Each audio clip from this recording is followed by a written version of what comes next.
Well, now we're here at delivery point 2, and what we're going to do here is talk about the things that we use our body for as part of the communication process. And you know, there are lots of little things, but important things that we do with our bodies to communicate effectively. So the first thing we're going to talk about is what I call the 4 functions of the nonverbal aspects of our public speaking situation. So, for example, turn taking. So for instance, if I'm in a classroom situation and I see a student that I think has a question, I might not verbally with words say, "Hey, Joe, do you have a question?" I might just point, right?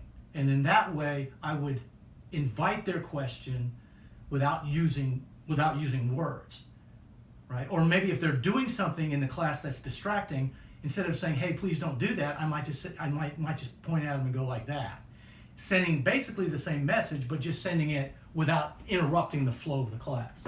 Emphasis. This would be where I use my body as a way of emphasizing a certain point. You know, maybe I pound the desk if I'm very passionate, or I present, you know, myself very, you know, strongly in an emotional kind of way with your body. And so you have to be careful about that because you can overdo it. Third thing is you use the body as a way, or your gestures in this case, to explain something. You know, it was this high, it was this wide, this deep, you know, that kind of thing, where you use just like I am here with my gestures, where you're using those gestures to communicate something that you want the audience to sort of see. And by using your hands in that case as a way of showing that, you sort of get to that function. And those are just natural things that you do without really thinking about it. Substitution. This is where you use the body to say something that you don't want to say out loud. And I already illustrated that, you know, with my classroom example. So the idea here is you need to understand which one of those 4 functions you're trying to get to in your speech. And as you practice, you need to utilize those and play with those a little bit and see which ones would really work best for that particular speech. Let's move on to the second area, which is your personal appearance. And this is a thing that I get all the time. Do we have to dress up for my speech? And my answer to students when they ask me that question is yes. And why is that? Well, because it's a professional, formal moment. You know, you wouldn't think at all of going to be a speaker at a big event and go in, you know, cutoffs and a t-shirt and maybe some sandals. That would be completely inappropriate for that situation. And immediately if you showed up like that, it would really make the audience wonder about your credibility. Fair? No. You might be the most brilliant person ever. But you have to remember that public speaking is a public event, and so you need to dress the part.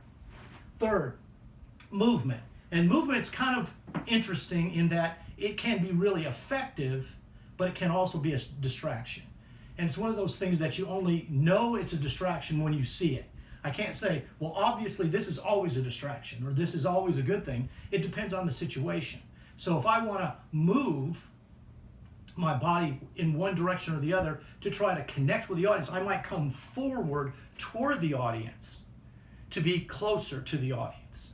And that gives a little bit more intimacy than if I'm farther back. You know, it's sort of the difference between a big class with maybe 100 students in it and a little bitty class with 10 or 12 students.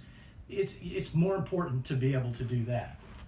Then, of course, the last one here is eye contact. And this is really important because in our culture, we're taught from the time we're little bitty kids, look me in the eye and tell me the truth. And we are taught that, and the culture looks for that. And so as a speaker, you need to be that person that looks at the audience right in the eyes and says, hey, this is what I believe and here's why.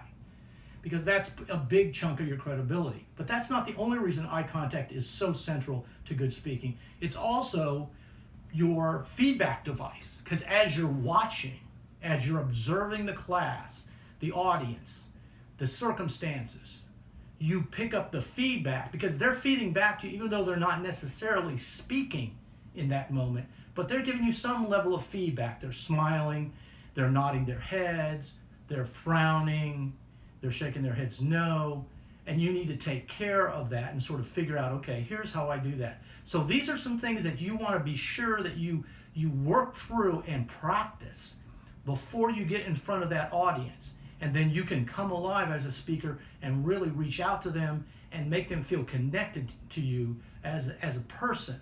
And that's going to make your speech really powerful. Thanks you guys so much.